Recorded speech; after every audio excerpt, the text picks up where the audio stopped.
Thank you all for coming today on a day when it's not raining. So I appreciate you sacrificing the nice weather to actually be in here with us in the dark today. The other thing I should preface is I am incapable of correctly pronouncing Van Gogh's name. I can't make those sounds without feeling embarrassed or spitting. So it's all Van Gogh today and nothing else. The Postman and La Berceuse portraits of Joseph and Augustine Roulin are two of the most iconic images in our paintings collection here at the MFA. In the summer of 2023, Katie Hansen, curator of the Van Gogh exhibition, graciously agreed to let us have both paintings up in the conservation studio for the entire summer. This kind of access to those paintings is really unprecedented, as they are almost always on display either here at the MFA or literally circling the globe somewhere. Our team, which consisted of myself and Rachel, Richard Newman, our head of scientific research, and Aaron Mysak, who unfortunately was lured away by Harvard, so is no longer here, were given just the luxury of having the paintings with us for 3 months and gave us the chance to redo the imaging and the technical analyses of these works that had last been examined in the early 1990s.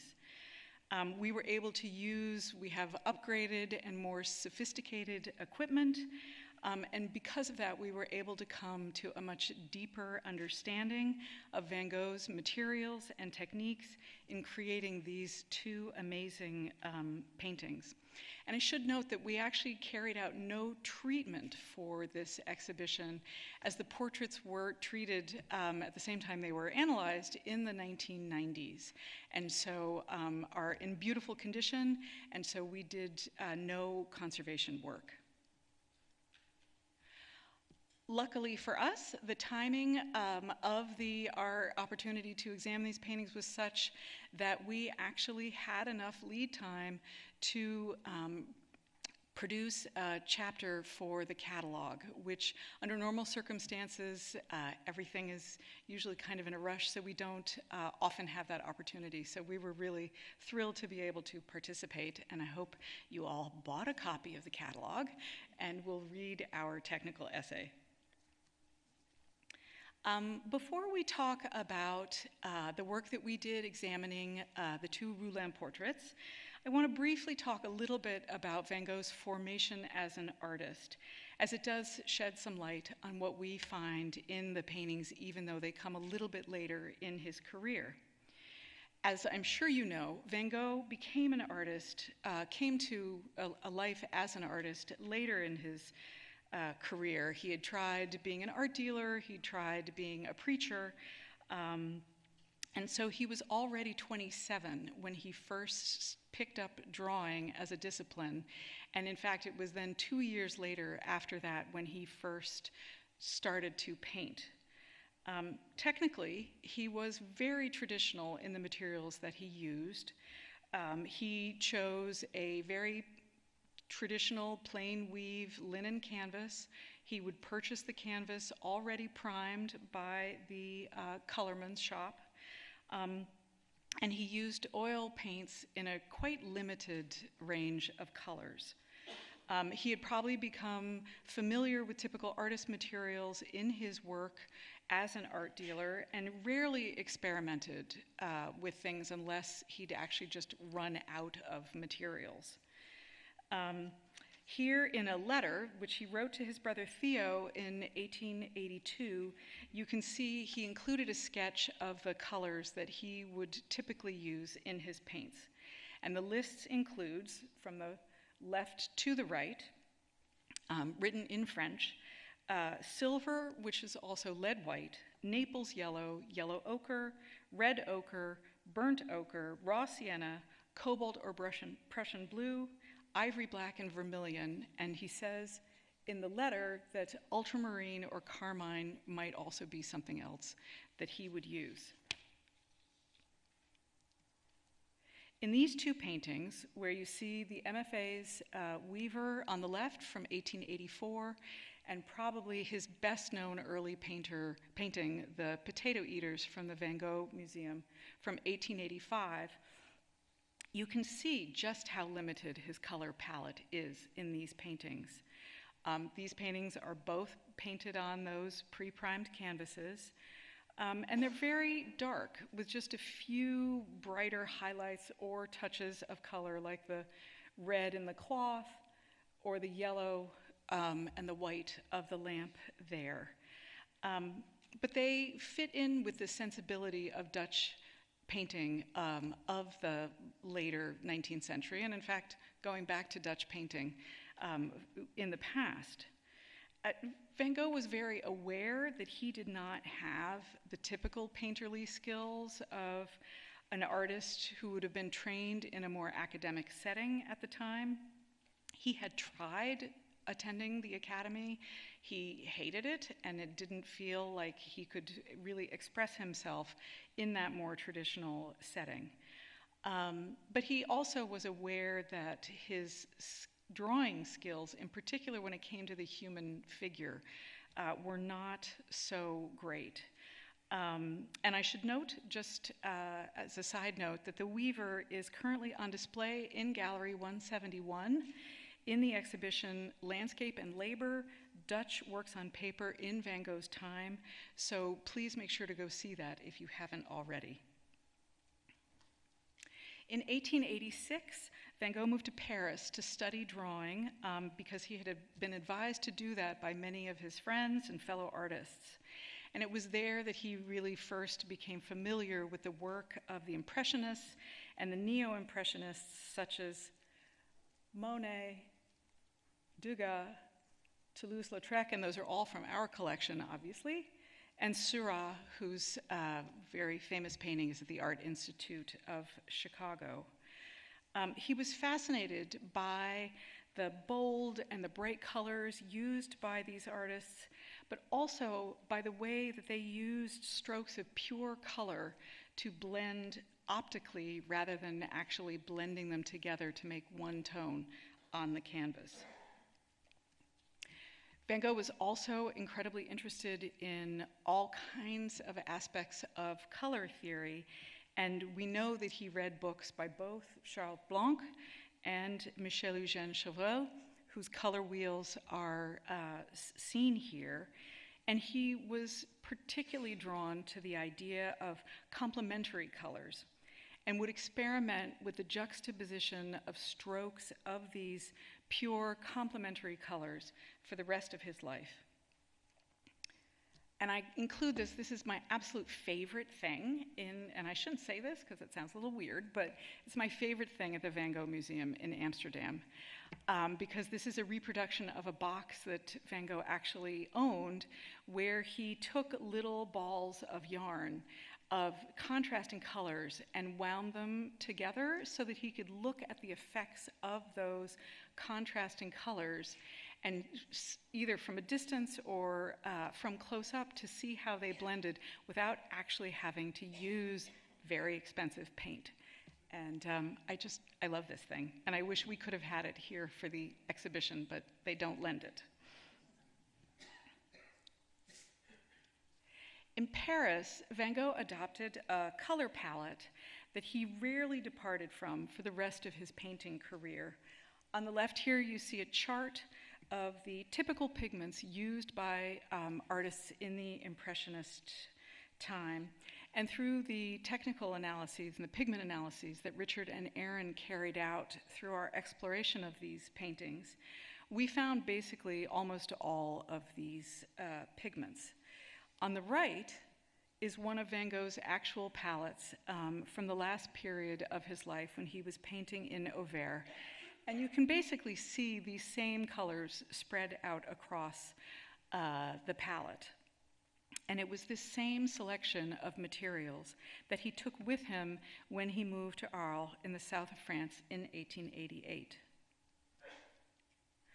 Once he was in Arles, Van Gogh became very close to Joseph Roulin, the subject of our portrait known as the postman. This portrait was the first of a series of portraits made of the entire Roulin family.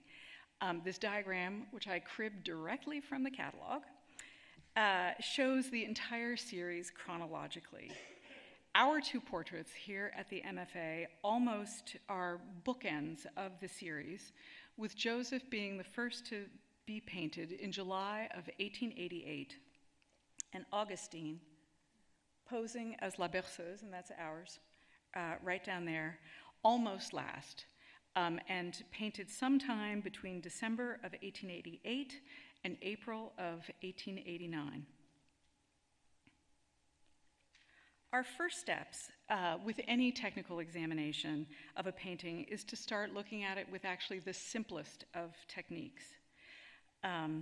Looking at a painting in normal light, just with or without one's glasses on even, as simple as that seems, can often be a real revelation. And I must say, having our two portraits up on easels in the studio for all of those months was quite kind of a thrilling experience. And we found that every day when we would walk past those paintings, we would discover some new detail that we hadn't seen before. And so the power of seeing something out of its frame and on an easel was really amazing. Here you see the postman on the left in normal light, and on the right in raking light. And a raking light, when we use it particularly in photography, is a strong light shown on a work from a very sharp angle off to one side. And this gives you a real sense of the thickness of the impasto, the topography of the paint. It can also tell us if there are structural issues, deformations, or bulges in the fabric. But it is particularly useful for getting an understanding of the topography. The details that you see here are details from the background. And even though just looking at the painting at first glance, you think the background looks quite plain, it turns out that on the right-hand side, the paint is much, much thicker than it is on the left-hand side. And in particular, he applied it in what the curators at the Van Gogh Museum call a basket weave pattern, because this pattern shows up over and over again in his paintings, and often where you have areas that appear to be flat color, he would have applied the paint in this basket weave pattern. And although it is almost impossible to tell unless you're really looking for it, even with La Berceuse, with all of her complicated decorative wallpaper, the basket weave pattern is actually underneath that decoration in some areas. We also took new x-rays of the painting, which you see here on the right. X-rays can tell us many things about paintings, both from a condition standpoint and a construction standpoint. We know here that, for example, the painting is in very good condition. There is a small tear down here in the lower right, and a few losses of paint, one in his eye and one here on the right-hand corner, but otherwise it is in beautiful condition.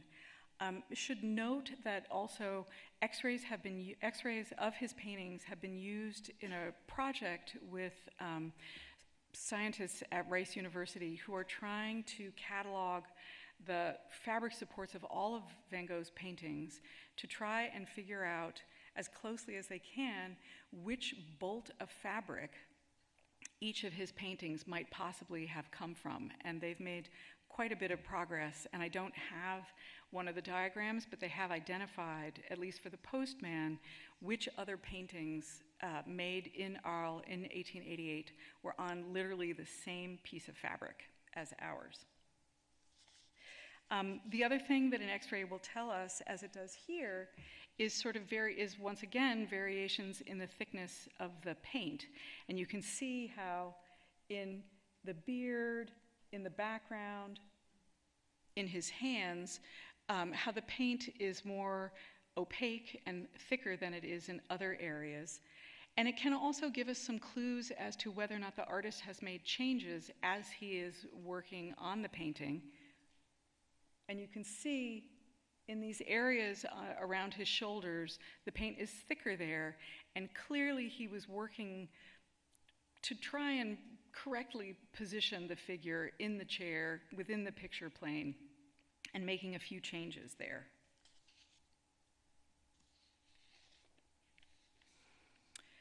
We know from all the research that has been done on Van Gogh's technique that sometimes he would sketch his compositions with charcoal before laying in the paint, but we didn't find any traces of charcoal underdrawing except along the edges.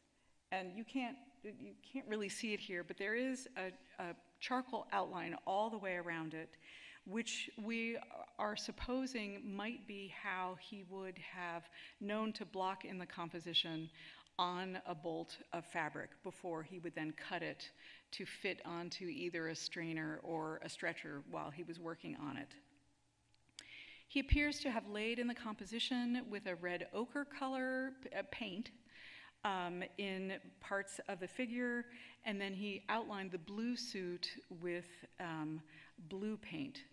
This drawing, which comes to us from LACMA, ironically was done after the painting was completed and was used as a way for him to send it to his brother in Paris to show him what it was that he was working on. And if you look at this drawing in the galleries, it's underneath the ink. You can see it's still different with the pencil. He was still working out little areas of the composition even after the painting was finished and he was working on a drawing. We know that in some areas of the composition he had worked out the position of the figure, the suit, and other things to the point where he could leave reserves where he didn't add paint initially, which you see here in the buttons. Where you see that white color, that is actually unpainted primed canvas, which he had left bare, and added these strokes of orange and yellow paint. But in other areas, such as you see here on the right, took me a minute, sorry about that, he clearly was still working out the placement of the background, the chair, the figure. And you have this stroke here, which moves upwards from the figure, and then clearly swept up a little bit of wet paint from either the suit or from the chair arm.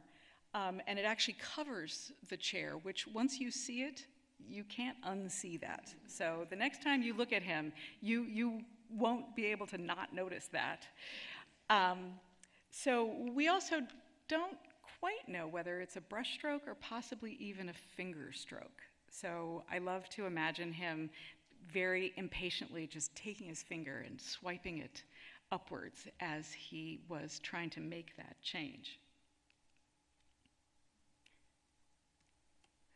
Where he seemed to have struggled the most in terms of the composition is at the bottom of the chair and with the floor.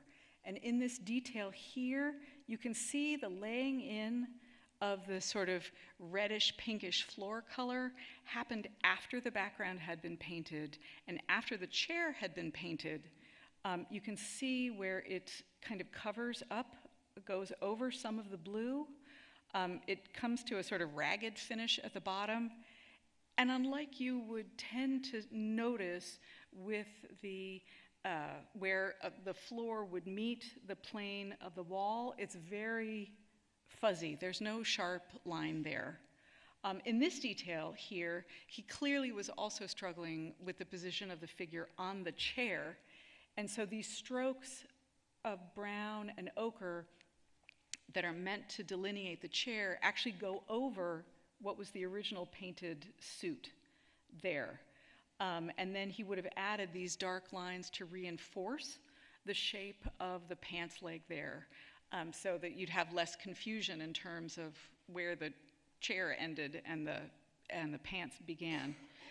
And clearly, while the painting was still wet, something dragged across the surface down there, and he just didn't care because he could have fixed that, but left it. We also examined the postman under ultraviolet light, as we always do. Ultraviolet light will cause some pigments to react and to fluoresce a different color when stimulated by UV light.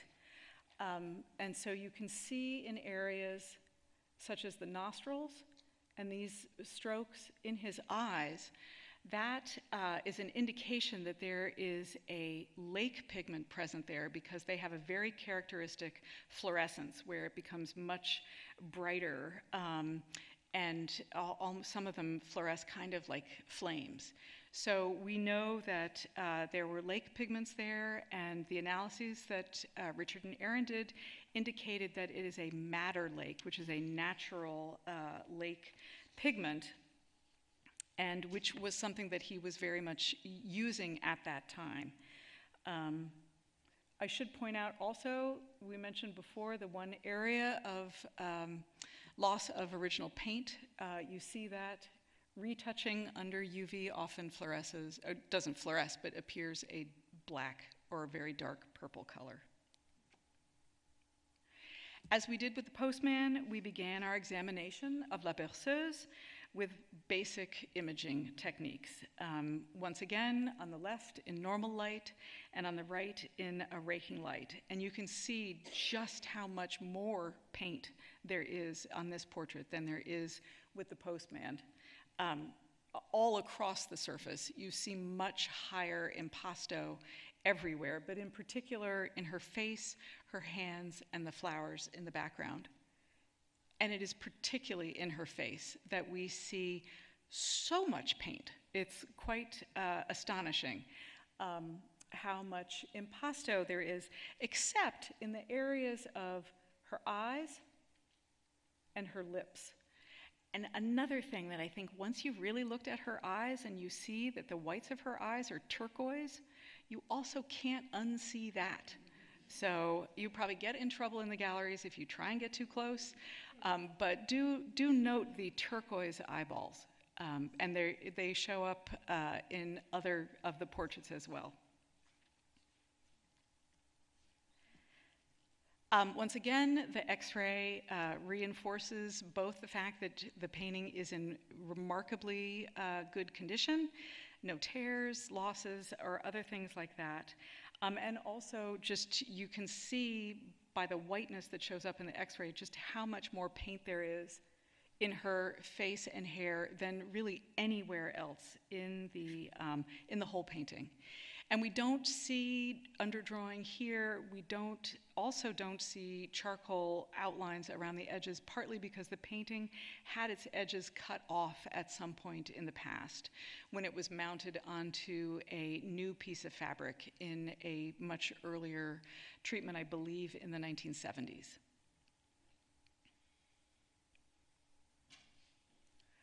This image shows all 5 versions of La Berceuse. Van Gogh was known to make multiple versions of paintings that he really liked, often so that he could have one to keep for himself, and the other one that he would send to Paris to his brother Theo in the hopes that somebody would purchase it.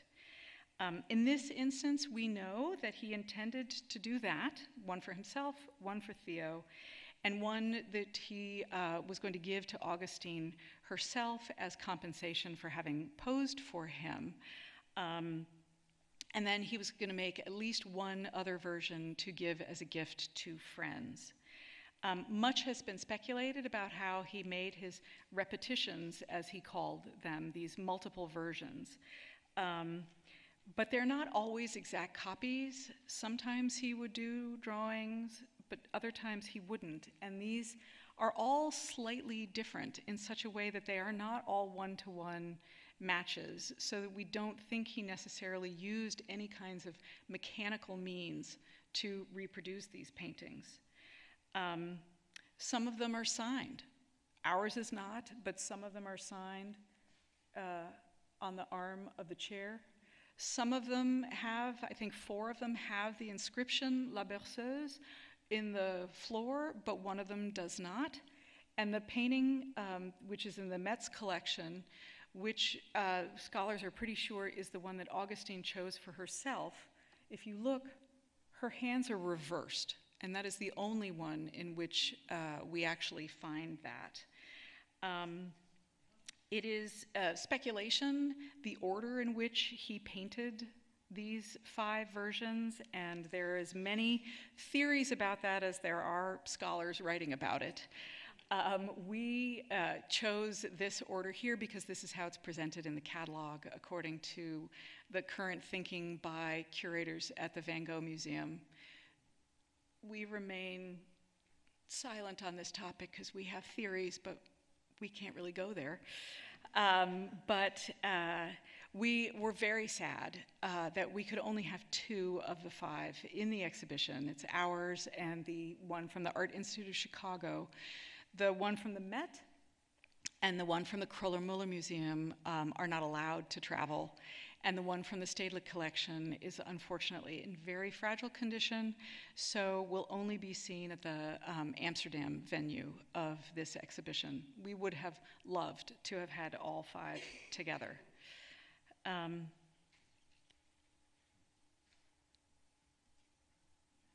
Of course, the biggest surprise for us was looking at the painting under UV light. And as you can see, it's a very different painting once you shine a black light on it, and it's very much kind of like being in a club suddenly. You can see particularly this very bright salmony pink, salmony orangey pink color in her lips, in the details in her hair, and in particular here in the inscription.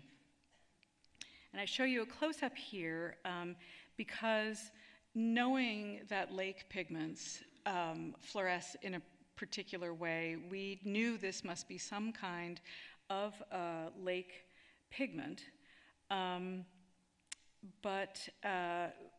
We also knew that perhaps this pigment had actually altered over time, just because when you look at the inscription, when you look at the painting in the galleries, it's actually very difficult to make out the inscription. And I think many people don't even realize that the painting has an inscription on it because the pigment may, in fact, have altered over time. We know that starting in 1888, Van Gogh started painting with a pigment called geranium lake that he fell in love with. It's a synthetic dye manufactured for the textile industry, with its principal component is a chemical called eosin. Even in his time, even though it was made into a tube pigment, artists knew that this pigment was very problematic and subject to fading, and so warned each other against using it. But Van Gogh thought that he had found a way that he could use it and prevent it from fading, and he unfortunately was wrong about that, as you will see. Another possible clue to the his use of this geranium lake in La Berceuse came from this letter in which he described the painting and said, described it as woman dressed in green with orange hair, stands out against a green background with pink flowers. Now these discordant sharps of garish pink, and well, when you look at these flowers, you would not describe these as garish. The pink is very subtle here. You wouldn't even describe that as pink at all. And these are not particularly garish to anyone's sensibility. However, if you look at this one little spot right there at the very edge, the left edge of the painting, there is this one bright spot that was an area of the painting that would have been covered by the frame, so would not have been exposed to harmful ultraviolet light in sunlight, and so remains a bright pink. Katie very graciously allowed us to take a section, and should point out that the samples that we take in order to make a cross-section are really the size of a pinhead. They're embedded in a resin and then basically sort of sliced like a layer cake to give you a section here, which is greatly magnified, that you see here. And here, this is the layer of the priming of the canvas. And then here in this layer is paint from that area. And in the center portion there, you can see that it has a pink tone to it, but the layer that is exposed to light has basically turned almost white. There are individual little particles of blue in there, but it is basically gone completely white. In this next image, you see an area from a different flower where here is the edge of the flower, there is a close-up of that area, and here is the section taken from that area. I should also note that we only take samples from areas of loss. We would never interrupt an original intact paint surface there. And here, because he did use the geranium lake much more thickly and also purely, so you can see it's no pigment particles mixed in there, it does seem to have survived better than it did in the other areas. The other pigment that Van Gogh was very fond of that we also know to have altered is chrome yellow. And you can see in this close-up of La Berceuse's face just how much chrome yellow there is of various colors. He used the lemon, he used the medium, and he liked the dark chrome. And we know this from the letters that he wrote to his brother asking to have those colors sent to him from Paris. But you can see in some of these areas where the chrome has turned brown because chrome does discolor in that way upon exposure to light and to pollutants. We don't know exactly how much that chrome has altered, but we did find with cross-sections that if you look at it, there is in fact a dark layer right at the top of the cross-section, and unfortunately I don't have that today. In recent years, more and more museums have become aware of the issue of the alteration of the pigments that Van Gogh used in his paintings, and particularly the geranium lake and the chrome yellow. And using many different analytical techniques, museum conservators and scientists have found that there's been quite significant alteration to his paintings over time, dating from, particularly from 1888 to the end of his life in 1889. This example here shows the bedroom not from Chicago, which is the one here in the exhibition, but the other version at the Van Gogh Museum, where they did an incredible amount of work in Photoshop in order to try and sort of recolorize the painting to give you a sense of what it might have looked like originally, because in his letters, he does describe lavender walls, the red floors, so we know those pigments have faded. Chicago has also done similar work on their painting, which you can see on their website. And if you go to the Getty's website now, they actually currently have an exhibition of the work that they have done to analyze the fading of their version of the irises. And so they also have done a lot of work in that area, not to be outdone by our other museums. We too have done a fair amount of work in that area and other really interesting imaging techniques, which I'm not going to tell you about, but Rachel is. So I'm going to pass you on to Rachel.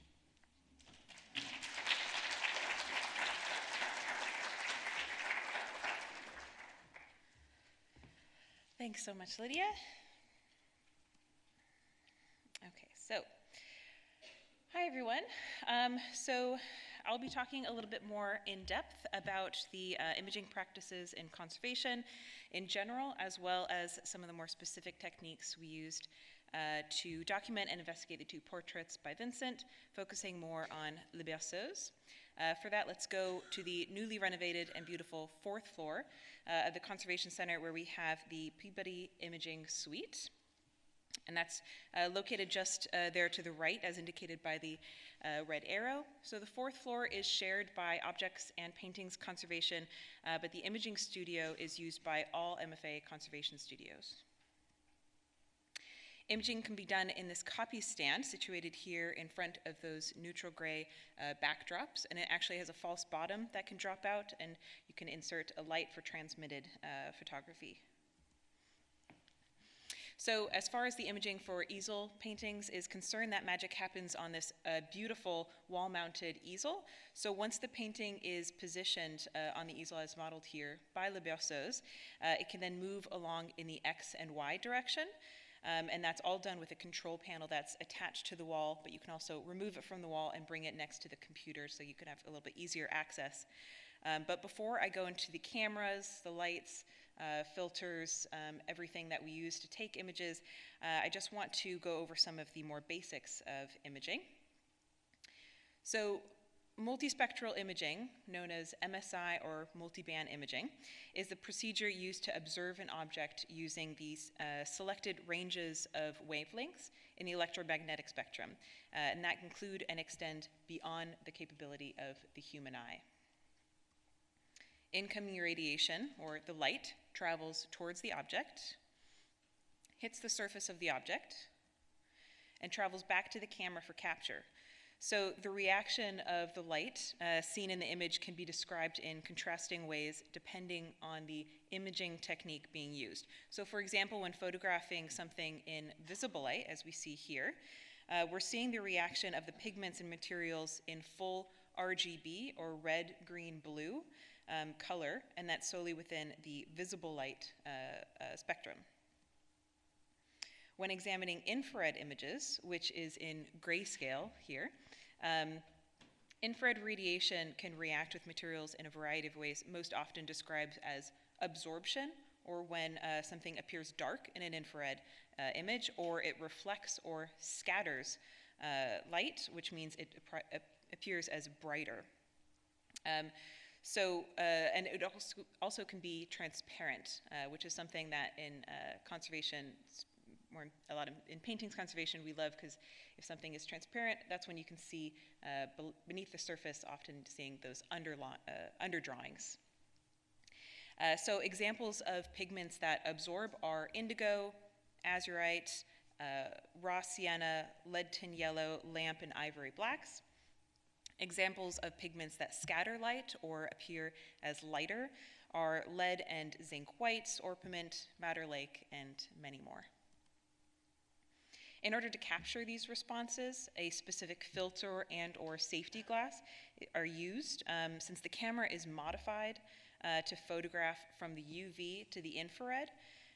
We had these filters to narrow down the spectral bands we aim to capture when we're doing MSI imaging.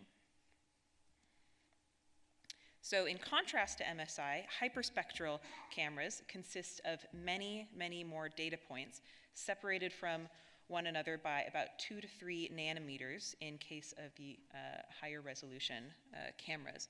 To the left there you can see the multispectral imaging, a good didactic of how that's captured, and then the right is the hyperspectral imaging. So this is the hyperspectral camera we have upstairs. We just got it, I think, a few months ago, so it's a relatively new purchase. And here it is an example of some of the spectral data gathered from a detail of the postman.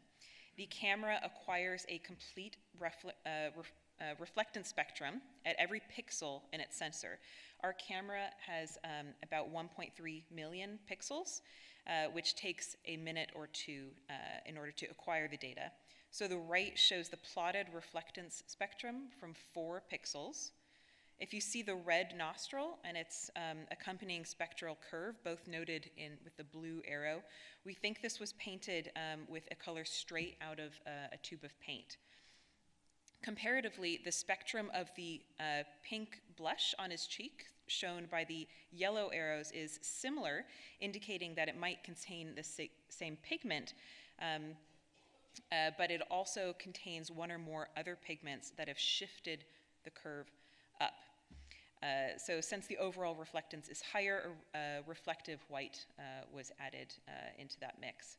In order to actually identify those pigments, you would need to have spectra from reference pigments or a mixture of pigments.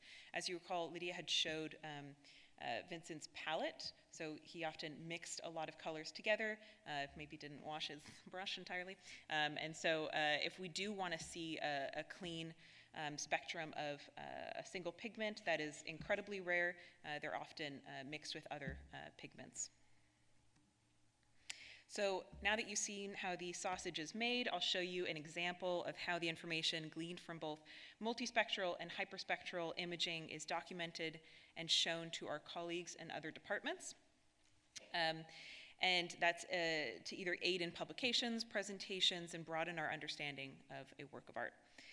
Here's an example of a still life by a 17th century Dutch artist, Rachel Reich, and comparative imaging techniques used to aid in the identification of ultramarine and Prussian blue. Those were the two specific pigments we were looking at in her composition, specifically in some of those flowers. So I started by taking an image of the painting in visible light, as you can see up to the top left. I then took a closer look under the microscope. So we have a non-modified DSLR camera that is attached to our Leica microscope, so we can take photomicrographs, which I did in the bottom left. The pigment particles for Prussian blue are comparatively small against ultramarine. So while looking under the microscope, all of that was checking out. It checks for ultramarine present, Prussian blue present. We still need to go some steps further. So, so for each of these, I've cropped out images of actual ultramarine and Prussian blue taken from our photography standard. The standard is those series of images on the top right. Those images were cropped, and the Prussian blue and ultramarine are put right next to each of the images series that I've taken. So in all of the images of these standards, we have to photograph them using the same exact imaging setup as we do the painting. So they have the same camera, same lens, same filter, same lights, same everything, so that we can compare and contrast the two images. So shown here in the red box outline is the ultraviolet visible induced fluorescence, or UV image. Ultraviolet has a slight fluorescence, while Prussian blue absorbs, which checks out what we're seeing with the painting in those areas in UV. Now going into infrared, ultramarine reflects slightly in infrared, and Prussian blue absorbs slightly. So that is check and check. The last step I do is to create what are called false color images for both the infrared and the UV images. So that is or rather Photoshop, aligns and merges every pixel of the RGB color of the visible light image, as well as every pixel of the gray scale image from the IR or the RGB color of the UV image. They merge those together to create two false color infrared image and a false color UV image. So the reaction of ultramarine and Prussian blue in both the false color IR and the false color UV images, again, correspond with the reaction we're seeing for ultraviolet or ultramarine as well as Prussian blue. So check and check. But I just wanted to pause here and say all of this imaging that I've done so far, just with this painting alone, visible light, photomicrographs, UV images, IR images, creating false colors for both, all of this is done in a day. We are very busy people, but just to give you a time scale of what the things that we accomplish. So the painting is then captured using our hyperspectral camera, and several areas suspected of containing Prussian blue are plotted to gather their spectral curve, which gives the typical horseshoe curve of the Prussian blue. All of that said, a firm identification of Prussian blue is not 100% definitive using these steps. It's just something that we can use to move forward with our conservation scientists, who then can use whatever instruments they determine would be best to identify Prussian blue in these paintings. So as Lydia mentioned, one of the recent discoveries in Berceuse is the fading of Red Lake. So through our analysis of the cross-sections, we're able to visualize the pale pink hue that was once present in those uppermost layers of paint, but we also have that other area that gives us a great visual, and that's a small, it's about 1/2 centimeter by 1/2 centimeter section of paint along the left edge that was covered by the frame, thus protecting it from degradation. So in order to see what we have, what would have theoretically the painting looked like prior to fading, I set out to create this digital reconstruction of this area. So similar to what other museums have done, like the Van Gogh Museum and the Getty, but on a very smaller scale. So I just did it on this detail image, and just to give you an idea of scale, there's the centimeter bar there, but it's about 5 by 7 inches. So the first step was to determine which areas of the flower were always meant to be white, which areas were meant to be pink, and to that, just how pink were they meant to be. To capture these images, I took a series of photomicrographs of the flowers and stitched them together. One picture is about 1 inch by 1 inch, and again, these are about 5 by 7 inches, so each of them was a large series of really high-resolution images, all stitched together. I then plotted several points for point XRF analysis. It's an instrument used by our conservation scientists that identify elemental compositions of a very small area using X-ray fluorescence. So because this is a non-destructive technique, so the opportunity to analyze spots is pretty much based on our conservation scientist, Richard Newman's patience with me and the painting, which he had a lot of patience. I actually just looked up the initial image that I gave him for XRF analysis. I now give him these that are very sectioned out. They're exact points that I'd like to shoot. The first was a picture, just a big picture of Berceuse with circles around it and question marks pointing to different areas. So this is a lot more better. But yeah, he had a lot of patience when it came to this. So he was able to detect the presence of bromine, which is an indicator of Geranium Lake, in several areas that I thought had always been white. So using that information, I was able to make a digital reconstruction.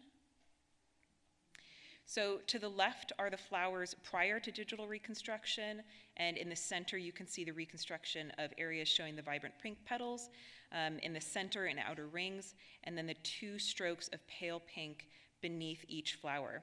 The pale pink was what surprised me most, because in visible light you can see it's a little bit of a green blue cast to it, but they actually did have some bromine in them, so they were actually once kind of a pinkish hue.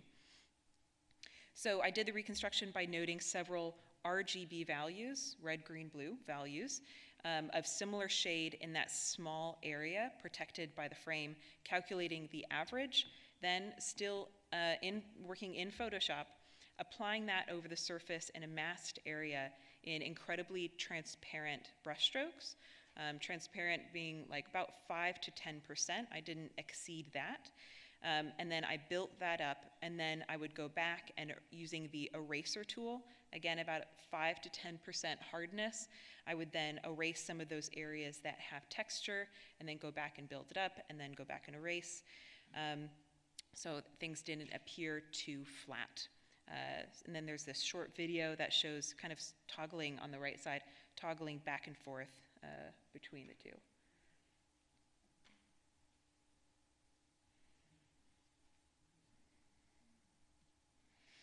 The last process I want to discuss is reflectance transformation imaging, or RTI, and photogrammetry. So these processes document the painting in various light angles and or camera angles, and inevitably, and with much troubleshooting, produce a digital three-dimensional version of the painting. We worked with objects conservator Eve Mayberger and her intern Parker Thompson, seen here, to create these digital renderings. Objects conservation does use photogrammetry a lot more to do a lot more 3D prints, which we have a 3D printer upstairs. So it was really great to work with them to do this. So here's an example of image capture for a painting. This is a typical setup on the left, and on the right is a series of images taken to show what the camera is taking in. Parker put together this video of how a painting can be turned to minimize handling and make it easier to shoot.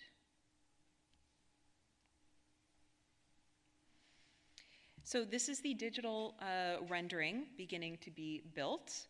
To the left, all the blue areas are locations where the camera was in relation to the painting.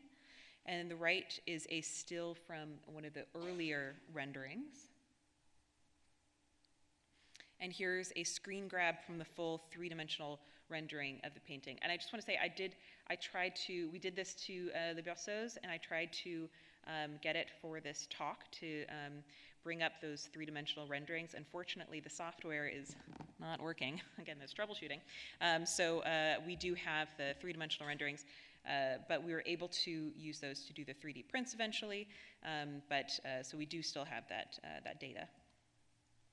This is the monochromatic RTI digital rendering of Le Berceuse. So even though we see a lot of impasto when we look at the painting in real life, the monochromatic image in RTI shows where the majority of the impasto lays, which is in the flowers in the background and in her face and hair. Here's another screenshot of a monochromatic rendering, as well as a colorized version. So we did a few takes, one on the easel and then one where it was laying flat on the table. The right was taken with the painting on the table and the left on the easel. And actually, on the one where we did it on the easel, you can see the bottom rest of the easel is captured in RTI. And then the top stay of the easel, the thing that comes down, clamps the easel, the stay, that is also captured in RTI. So I saw last year a massive 3D print of Vermeer's girl with pearl earring at the Moritz House was created by the conservators partnering with Canon EU. I contacted one of the conservators there, Abby Vandeveer, who then got me in contact with a lovely man at Canon, Clemens, who has a passion for printing 3D paintings. He absolutely loves it. It's his favorite thing in the world. So he processed the files we generated from photogrammetry. He leveled them and converted them to be printed with a 3D printer. He then sent that, he wanted someone to be a little bit closer, so he sent it to his counterpart in Canada. So I then worked with the lovely Steve Toombs at Canon Canada to print them. And he actually video called me mid-print. So this is a screen grab from the video capture. The black, what that you see here, especially in her face, is that initial layer when they're doing the 3D prints. They use black to build up the majority of the impasto. After that, they have a white layer that they apply over, kind of like a gesso layer. And then on top of that, they do the 3 RGB, the full tonal values of the painting at the very top. So Canon EU and Canada did all of this work entirely for free. Absolutely no charge. They FedExed things overnight so we can get them for the show. So it was Clemens and Steve want everyone to experience the painting, the vibrant colors, the rich impasto. So I highly encourage anyone and everyone to experience this touch wall for themselves. But with each 3D print, there is also a commentary of why that section was chosen. Some of my personal favorites, or two of my personal favorites, Vincent, at the very end, he had done these orange dots throughout the composition, but the paint that he was using was quite dilute. It was too thin, so it was actually starting to drip. So he used two techniques to mitigate that. He actually scraped away the paint underneath the drips, and then he also painted over those drips with green. Two of the things that you can actually feel on these 3D prints. You can feel the areas that he scraped away as well as painted over those strips. And then the second area that I like is on her sleeve, there's a smear of paint that goes over her hand. And so you can actually feel the smear of paint across her sleeve, which I think is quite cool. So I highly encourage everyone to go down and to feel the touch wall. Please don't touch the paintings, but you could feel the touch wall. And that's it. Thank you guys so much for coming.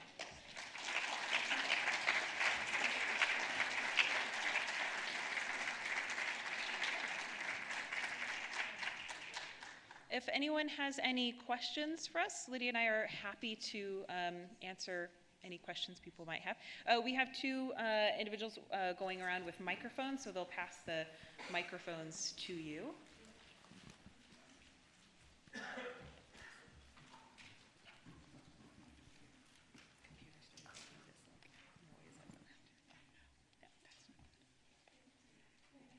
Oh, I think it's still, you have to flick the switch. I think it's... Is it? Yeah. Thank you for this talk. How did he get this long ropiness? Was that right out of the tube, or did he add something to the paint? The long... Sorry. Ropey, you know, like ropey brush strokes? Oh, the continual, yeah. Yeah, so the linear brush strokes. Right. I don't, it wasn't a single application, but I think over, several strokes, he kind of built up those, the long marks. The long ropey, He, as far as we know, he didn't use a lot of additives in his paint. He doesn't really describe that as a process, and he wrote extensively about everything that he was doing to Theo and to his other artist friends. So I think had he used a lot of additives, and he used things like McGilp or other things, he would have discussed that, and he doesn't really. Thank you.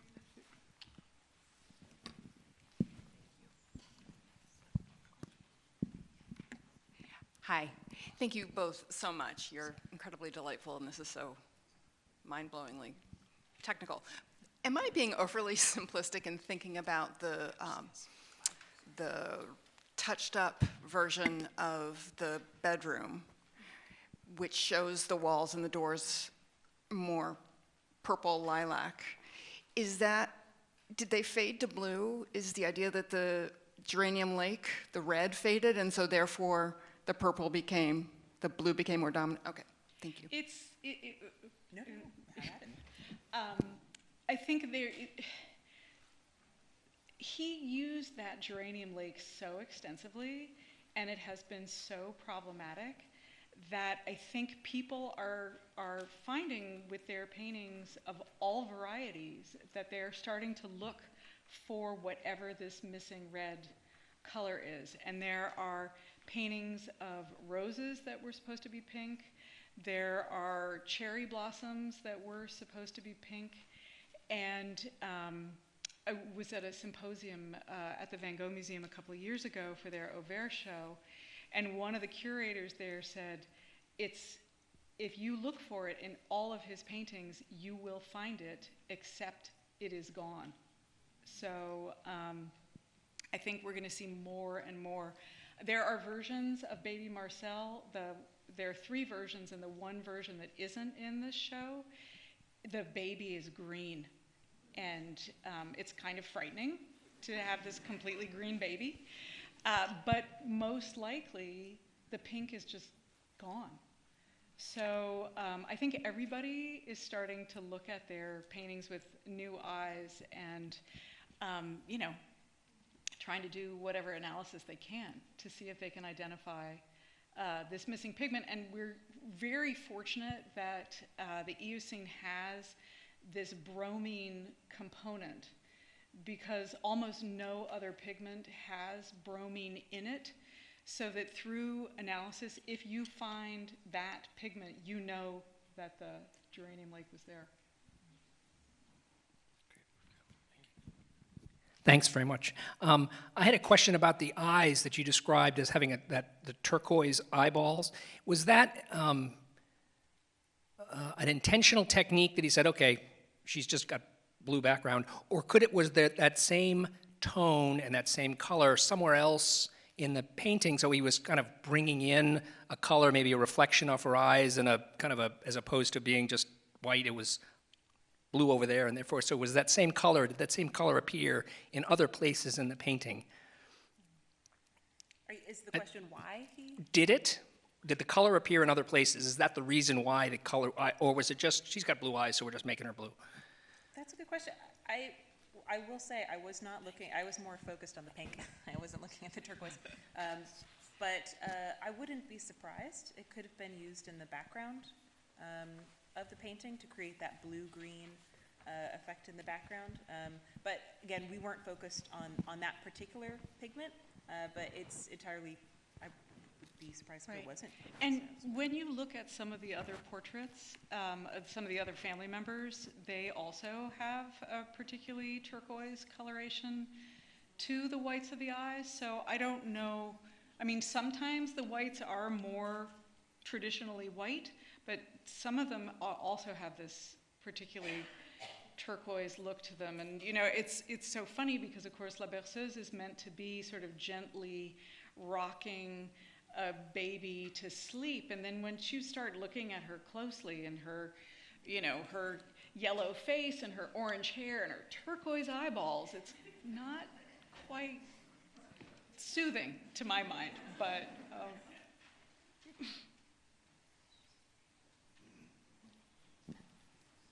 Thank you. I'm very impressed with a tremendous amount of work that goes into analyzing these paintings. It's very interesting to see you talk about that. I'm wondering, what is the most exciting or the most surprising thing that you learned from all of this analysis?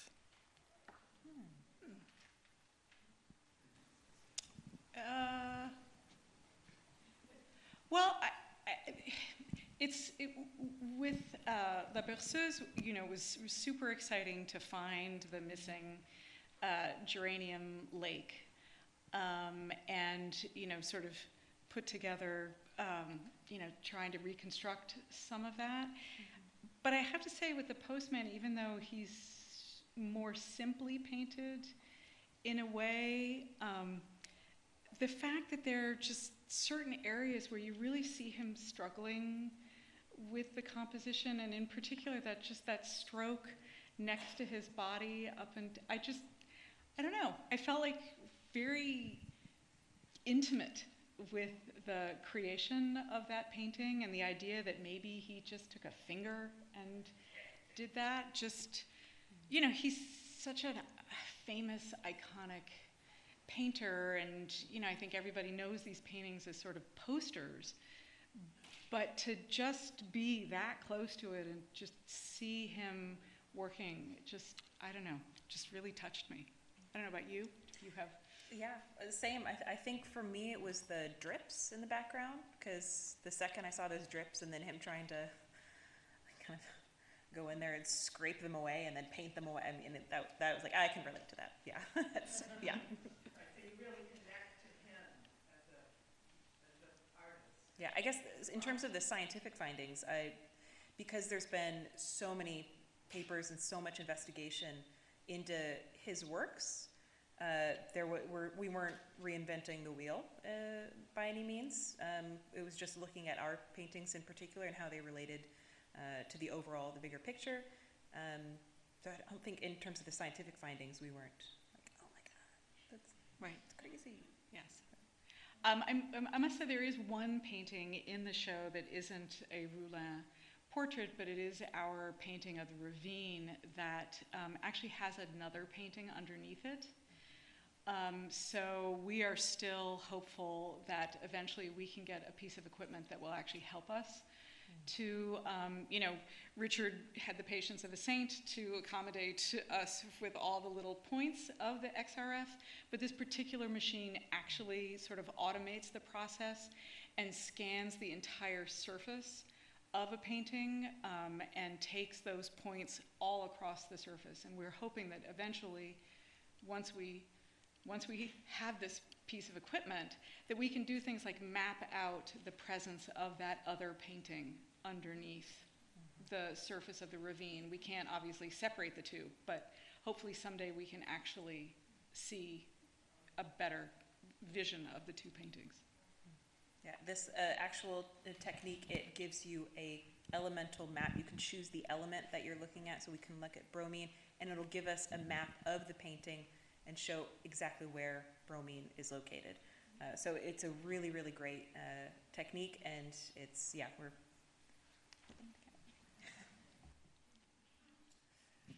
Hi.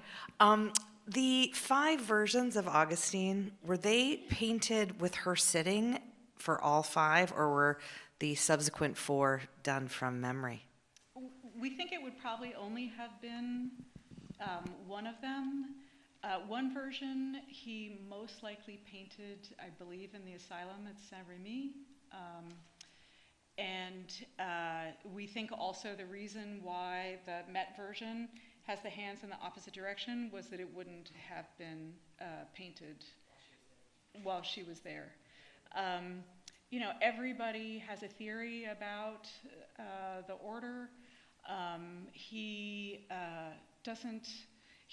The description that he made in one of the letters to Theo, we actually think works very well with our painting as the first one, but very few people agree with us on that. So we have not boldly stood out and said, ours came first. But as Rachel was pointing out with the drips, that seems like a kind of mistake you might actually make on your first go-round, not on your 5th. So, but that's us, not the scholars, so. In our own right. Yeah. You alluded to this, but I didn't quite get the full story. When you see the exhibit, the portraits of the baby, those colors are really weird. And do we think because the color that you've been discussing is the red, that is in fact the same problem, that there may have been red so that the baby looked pinker and not so deathly? I think that is the feeling about all these things, because it seems that his theory was that if he, in the areas where he used it purely and laid it in really thickly, that it wouldn't fade. And in some instances, we think that is the case. Where he mixed it with other pigments, and in particular, I think with white, that seemed to have accelerated the fading process. And the curator at the Van Gogh Museum was suggesting that really anywhere in his flesh tones, starting from 1888 onwards, that you will have that fading. So, red and green were often mixed together as flesh tones, but if the red then fades, you're left with that very bizarre green look. And while he did, as you can see in many of his portraits, he was not creating a traditional flesh tone for many of his portraits. I don't think he was thinking they'd be, really green. And in fact, I wonder, and we haven't asked, but the self-portrait at the very end of the show, he looks kind of green. And so, it's hard not to look at all of his paintings now and wonder, what would have been going on with them had there not been some alteration of the pigments.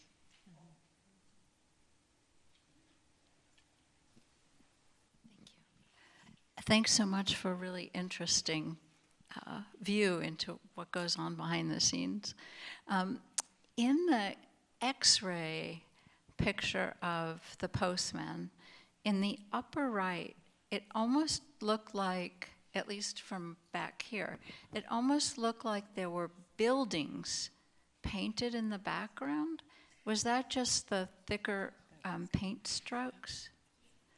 Yeah, that, we think that's you might have been seeing the basket weave pattern.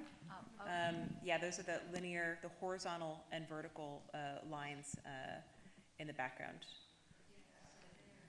Yeah, is that what you're talking about?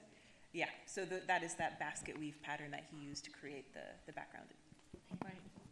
And it is true that I think we've seen with so many of Vincent's painting techniques, the things that he loved to do, such as that basket weave pattern or turquoise eyeballs or other things, you start to see it over and over again. I was at the Met a couple of weeks ago and looking at their version of the Berceuse, but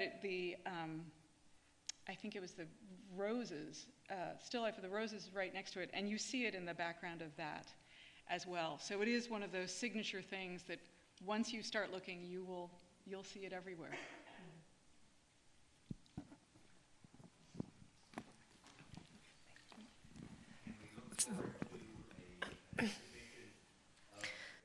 Can you hold on? We want to make sure that everybody talks on a mic. I'm sorry, and we have someone behind. Well, I'll get to you in 1 second.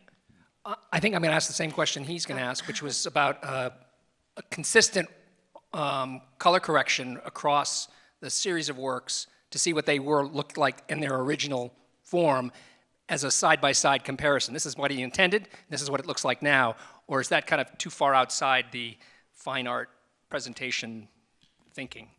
No, I mean, in terms of creating digital reconstructions, it's entirely possible. It just takes a lot of time. This one, again, this section of the painting that I did one section of one painting, and it was about 5 inches by 7 inches, and it took me about a week to do. Again, it was a lot of troubleshooting. That was my first rodeo doing that, so if I did it more, I might be faster, but it takes a lot of time. And I won't speak for Lydia, but we would, I think, much rather be at the easel with a painting than in front of a computer screen. I can't do any of this stuff. Rachel does all of this. I am not capable. But I think it is, we also struggle with the fact that we think we're doing the right thing in terms of reconstruction, but we don't really know if we're being accurate or if it's too intense or it's not intense enough. And I think as far as sort of an exhibition goes of these sorts of things, we would love it, but we're conservators, and so we always wonder whether or not, is this something that is of interest to the general public, or is it just for us sort of conservation nerdy people? Because we can't get enough of it, but that's us. So. I just want to make sure that covered your question. Sorry. Okay. Okay, we have one last question. Sorry, I'm gonna have to come around here. We've got an online audience, so that's why we have to use the mic so they're paying attention too and can hear us. Okay, last question. Thank you. This has been wonderful. I just had a quick question. The techniques that you use, can they also be used to determine whether a painting is from the actual artist or someone who is a fraud or trying to, is that a possibility? I think a lot of times what it comes down to is sometimes we can say that something is not by an artist, particularly if you detect materials that would not have been used by that artist, or, for example, if there's titanium white, which we know was discovered and went into use after Van Gogh's lifetime. If you have something like that, then you can definitively say this couldn't have been done by this artist. But if the materials are appropriate for the time, from a material standpoint, you can't really say one way or another. So then it comes down to connoisseurship and, how well do you know his techniques? How well do you know the way he would have applied paint? And that's not always accurate. I know there's been a lot of news recently about a painting that the owner would very much like to be a Van Gogh that has been talked about a lot. And I think from a materials standpoint, there's nothing that raises any red flags there because they are all materials that would have been used in his lifetime. It doesn't look like a Van Gogh to me, and it didn't look like a Van Gogh to the Van Gogh Museum, and frankly, if they don't think it looks like one, then who knows better? I mean, that's all they ever look at. So, but I guess there's big lawsuits and other things involved. But yeah, we can't usually say definitively, absolutely yes or absolutely no. Which curators love. Well, thank you all so much for coming today.